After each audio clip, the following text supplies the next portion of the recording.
It's a hell of a thing to realize you're a slave. This happened to me, I think, when I was 31 years old, or maybe just turned 30. Um, I was taking a philosophy class. I had always been attracted to philosophy. I had taken a critical thinking class at the recommendation of someone. That's how you start your academic career. You take um, critical thinking, logic, and a writing class. That's always the first set of classes you take in college because it'll set a foundation for you to make it through college successfully. And he was right. That led to my already enthusiastic like for philosophy. As a kid, I gravitated towards it as a survival mechanism to the world around me. My first experiences and memories of a child is doing the nuclear strike drills to get under the table and all of that kind of other stuff. And I always thought how crazy it was that we were doing it, because what is the table going to do, to that? I was just going to die on my knees. And I had a really keen awareness of those things. Maybe it was because of the Godzilla movies I watched, or, that type of stuff. But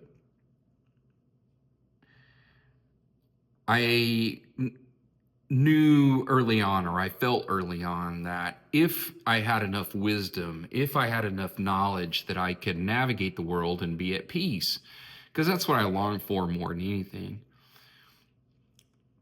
Maybe I was attracted to the Kung Fu masters I used to watch on TV weekly, right? Master Po and the Kung Fu series, and then all of the masters that were in the Kung Fu theater, stuff that I always watched every Saturday morning from the time that I can remember. Shaolin Master Killer and the Five Deadly Venoms, and all of those, old wise guys, right? That would always do that. And the thing that attracted me to them was they were strong and they could defend themselves, but they were super peaceful, and it was like a last resort. And it seemed like that they had this insight or knowledge into the world. So carry that forward. When I started the philosophy class, I had a very enthusiastic philosophy teacher. She was a graduate student at the Claremont colleges, and she was she was finishing her PhD in philosophy, and she had a very unique and interesting approach to teaching our class, and I loved her, and I took every single class I could from her because I thought that she was one of the best college teachers I ever had. And what she did was, instead of us just regurgitating information or regurgitating different insights about philosophy, or, doing dates or key points or things like that, what she did was choose a principle from the philosopher that you're learning this week, or the philosophy that you're learning this week, apply it in your life, and every week we will do a small gathering, and you'll explain how your experience of it was. And it changed my whole perspective on learning. It changed my whole perspective on philosophy. And it was during that course, when I made it to the Stoics, I chose Epictetus because I related to Epictetus. Epictetus was a slave. He was in the trenches. He wasn't some emperor or someone famous. I had read Meditations when I was 17 because I had always been a seeker. And, I thought it was awesome. And, I copied some things down from it, and, but it really hit me as I was applying the dichotomy of control that Epictetus had recommended, way back 27, 28 years ago, that This man was freer in his mind than I had ever been in my life, and I was actually free. He was a slave in Rome. And that his philosophy and the way he guided his life was so prominent that we have written things about this man's life, and he started as a slave. And that story just resonated with me, but really what opened my eyes was the application of it. And as I was applying it, every day, because I was really enthusiastic about my teacher, that's when the light came on. What I admired about the Stoics when I was reading them and I was applying them 28 years ago was there no bullshit. This is the way it is. This is the way life is. This is a path through. We're not saying that if you do A, B, C, then you're going to have all the certainty and comfort in the world.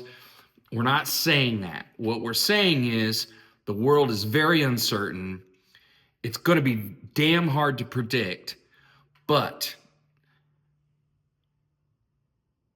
you're really going to have a very small circle of things that you can control.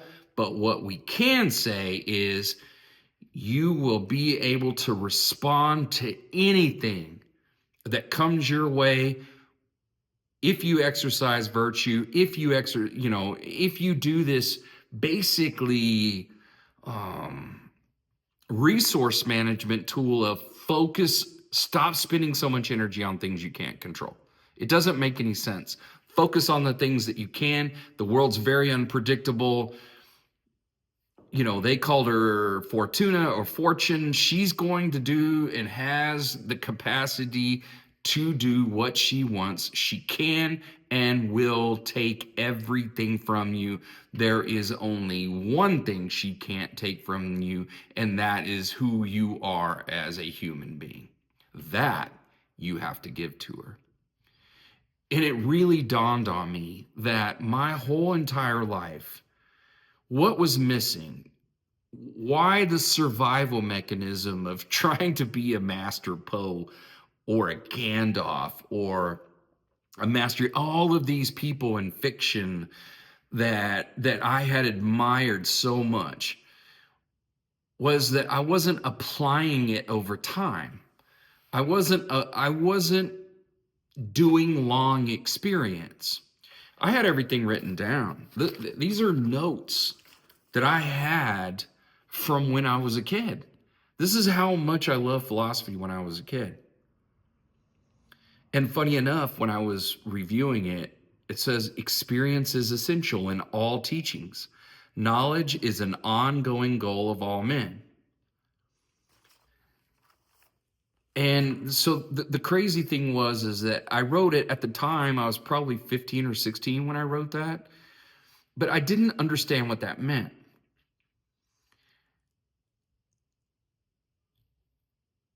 I've been practicing Stoicism ever since, and I'm 58 years old now.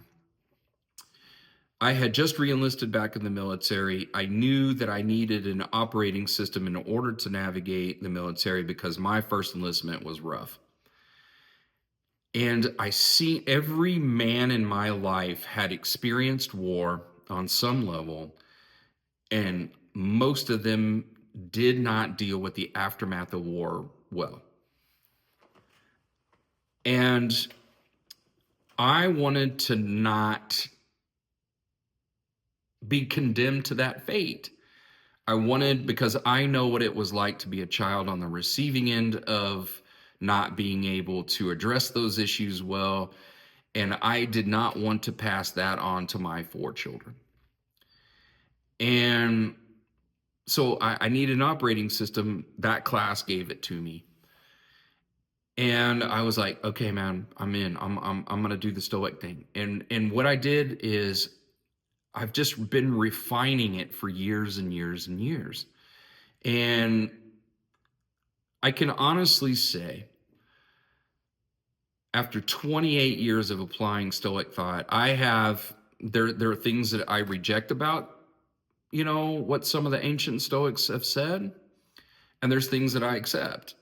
And so I would consider myself a modern Stoic, not, and I think that the Stoics themselves, Seneca was very famous about saying this, that we're all individualistic people. And, we kind of, but what we do is you give us the evidence and we'll adjust. And I think that that's true to this day. And we have a lot of evidence about human behavior. So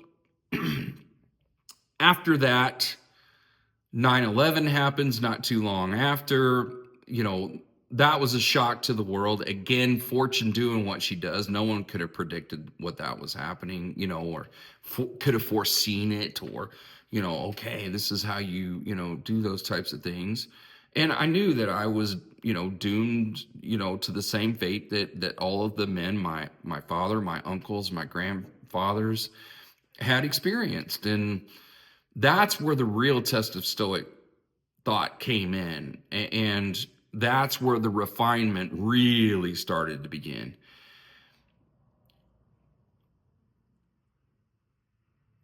I have fumbled, I have failed, I have triumphed, I have done all kinds of different things, and all of it is required to understand any philosophy, any type of therapy, any type of thing that you're trying to do in your life.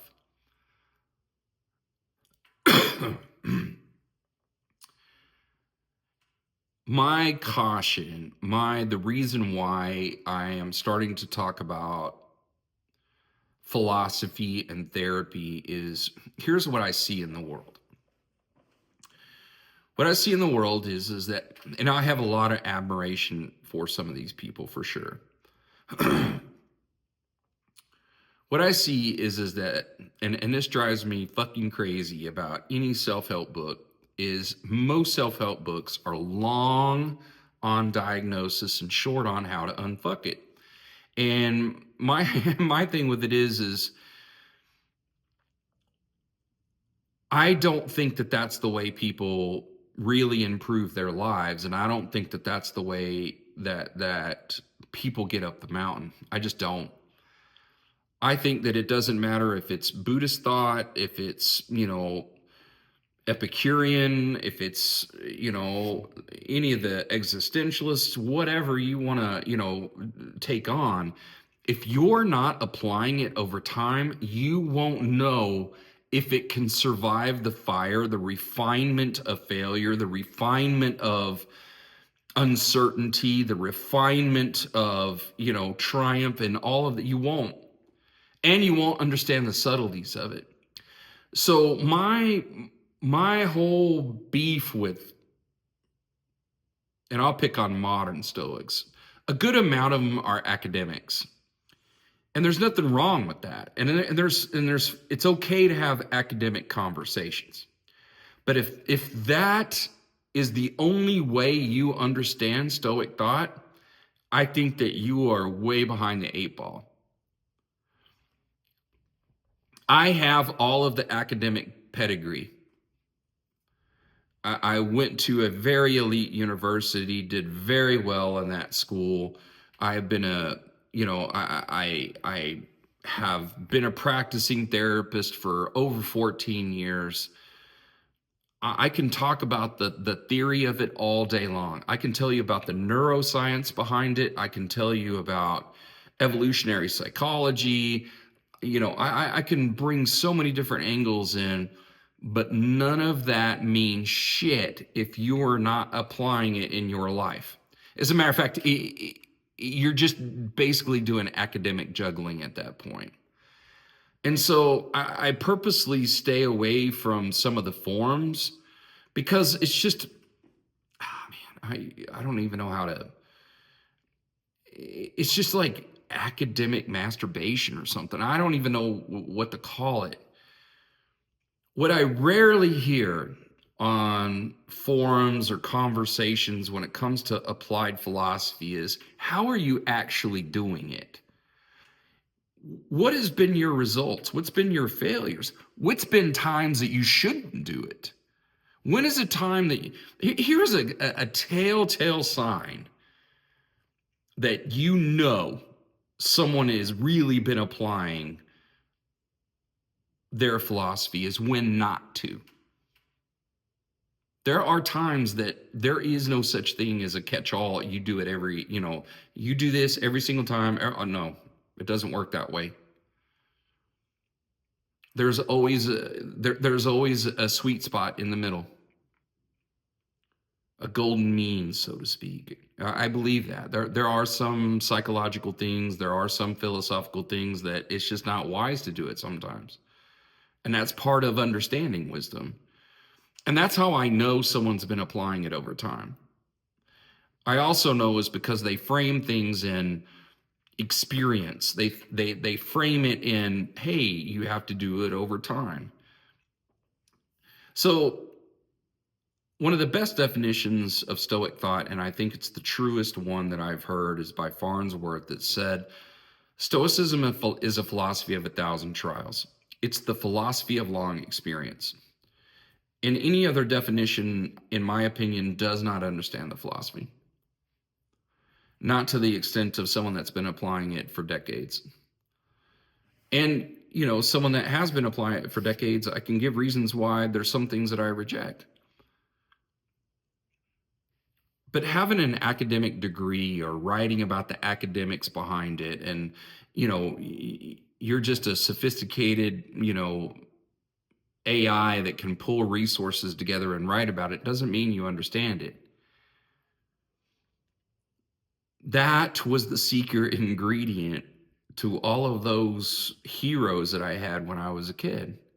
They all had long experience. They all had been applying their philosophy for decades. And it had been tried through trial and tribulation and failure, time and again. Ironically enough, I've come to realize in probably the past 5 or 6 years that, when I was young and Star Wars first came out in '77, I was obsessed with it because there was nothing like it. And then when Empire Strikes Back and Master Yoda comes on the scene, I just thought he was the coolest damn thing ever.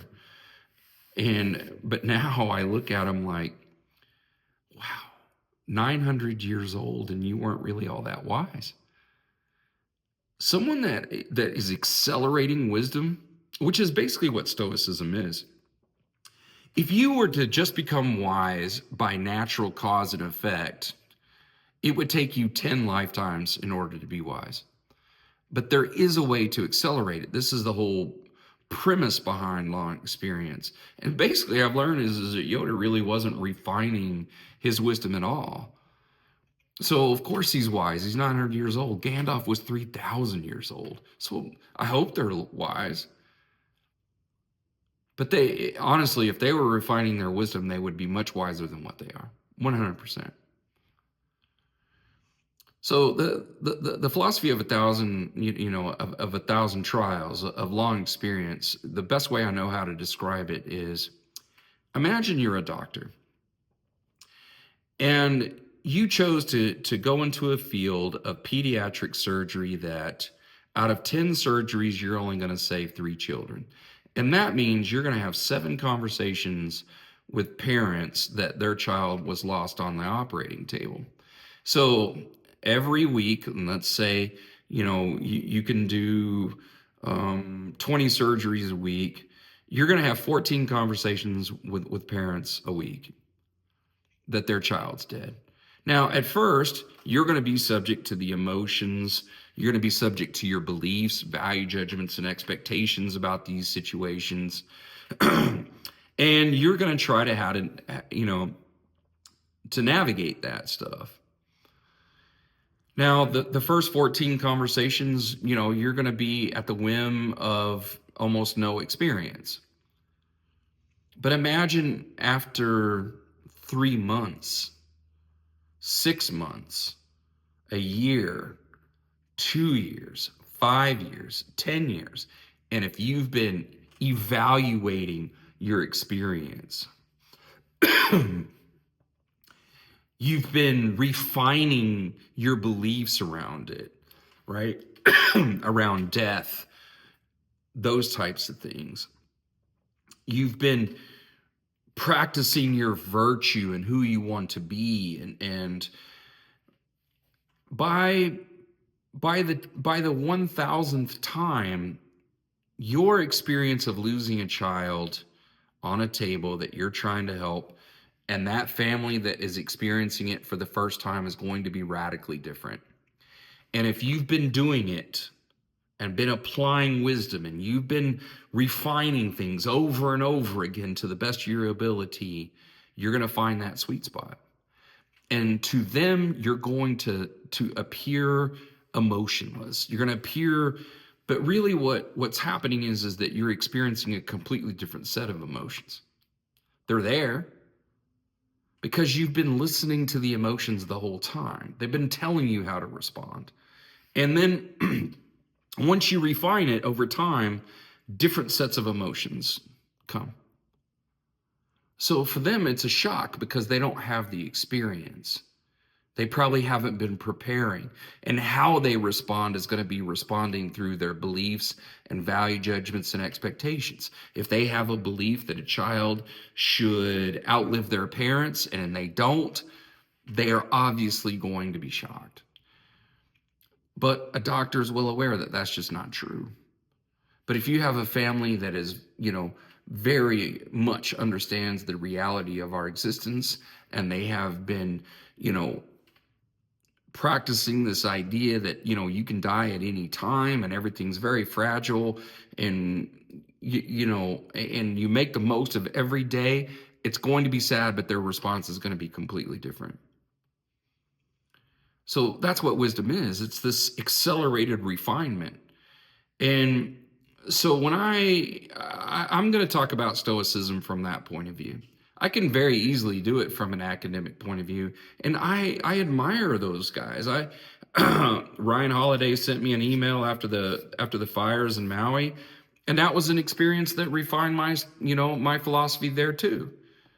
A literal fire, a catastrophic one. Now California is on fire. I admired Donald Robinson a lot. I think that he's a very insightful man. But I understand his things because I've been applying it a long time. And his approach to it, and hey man, I don't have a fancy accent like him unless you count my southern drawl that comes up whenever I get passionate about something. He comes at it from a very academic angle. And, but he does use his experience in applying principles in therapy. It comes into play. I can see it because I'm a therapist. My Stoicism has been refined through war, divorce, 14 years, day in and day out in a therapy room, hearing some of the most worst pain that you could possibly hear, refining it in my own life, helping other people refine it in their lives. I've been through natural disasters. I've been through 100-year fire. And I can honestly say it has been refined. And I will keep refining it. And I'm sure I'm going to keep making mistakes. And I'm sure I'm going to keep, learning how to do all this stuff. But I wanted to share Stoic thought from that perspective, from the philosophy of 1,000 trials. I'm writing a book about applied Stoicism. I loathe sophistry. I'm not dogmatic. I push back against dogmatic thought. I will complement my ideas behind the science as we understand it. I'm completely open to different people's experiences. And please, by all means, if you've been applying it for a long time, or there's an experience you've had with it that I haven't experienced, by all means, tell me. I would love to learn from that. So I don't take this position. I'm way more like Epictetus. I'm not Marcus Aurelius. I wasn't born with a silver fucking spoon in my mouth. I grew up in a very, very lower middle class family. I have been coming through the fire the whole way. And I'm forever thankful for a philosophy teacher that told me, apply it before you learn it. And that's all I want to do here.